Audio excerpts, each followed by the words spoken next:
টরন্টোর প্রান্তে লেকের ধারের সিনেমার দৃশ্য মনে করিয়ে দেওয়া মেনশন ড্রাইভওয়েতে সারি সারি দামি গাড়ি আর পেছনে নোঙর করা স্পিডবোট, এমন বিলাসী জীবনে এখন দিন কাটাচ্ছেন কিছু বাংলাদেশি। টরন্টো শহর থেকে মাত্র 40 কিলোমিটার দূরে এই সিনেমেটিক জীবনযাপনের পেছনে রয়েছে কোটি কোটি টাকার উৎস নিয়ে বড় প্রশ্ন। কারণ এদের অনেকেই কানাডায় এসেছেন অল্প কিছু বছর আগে বাংলাদেশের সরকারি কর্মকর্তা, ব্যবসায়ী বা রাজনৈতিক প্রভাবশালী ব্যক্তি হিসেবে।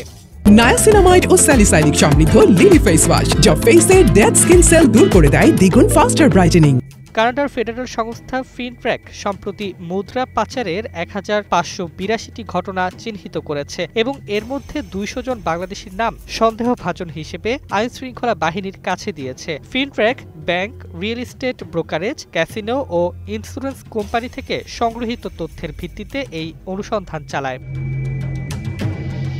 কানাডীয় সংবাদকর্মীর একাংশ জানায়, তারা সন্দেহভাজন ওই বাংলাদেশিদের সম্পদ কেনা ও আর্থিক লেনদেন যাচাই করছেন। তাদের মধ্যে রয়েছেন সাবেক সচিব, ব্যাংকার, রাজনীতিক ও ব্যবসায়ী, যেমন ব্যাংকার PK হালদার, আওয়ামী লীগ নেতা কাজী জাফরুল্লাহ ও সিদ্দিকুর রহমান, সাবেক স্বাস্থ্য সচিব মঞ্জুরুল ইসলাম প্রমুখ।